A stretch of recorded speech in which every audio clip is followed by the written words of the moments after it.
আমেরিকার প্রেসিডেন্ট একটি নির্বাহী আদেশে সই করলেন, আর সেই এক সইয়ের ঢেউ পৌঁছে যেতে পারে বাংলাদেশের পোশাক কারখানা থেকে লাখো শ্রমিকের জীবনে। এখন প্রশ্ন একটাই, ট্রাম্পের নতুন শুল্ক কি বাংলাদেশের রপ্তানি অর্থনীতির জন্য বড় কোনো সংকেত?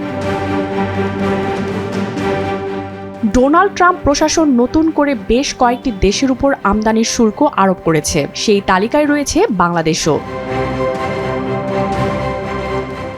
বাংলাদেশের ক্ষেত্রে অতিরিক্ত 10% শুল্ক কার্যকর হয়েছে। ফলে আগে থেকে যে শুল্ক ছিল সেটির সঙ্গে মিলিয়ে অনেক বাংলাদেশি তৈরি পোশাকের উপর যুক্তরাষ্ট্রে মোট কার্যকর শুল্ক এখন প্রায় 25%-এরও বেশি।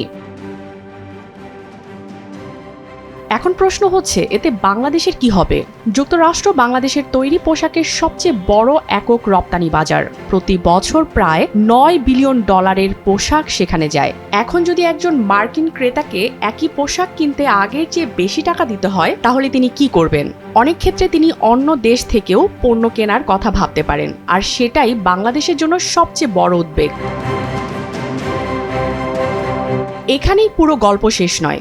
বাংলাদেশ একা এই পরিস্থিতিতে পড়েনি, আরও অনেক দেশ এই ধরনের শুল্কের মুখোমুখি হয়েছে। তাই আন্তর্জাতিক বাজারে প্রতিযোগিতা পুরোপুরি বাংলাদেশের বিপক্ষে চলে গেছে এমনটা এখন বলা যাচ্ছে না।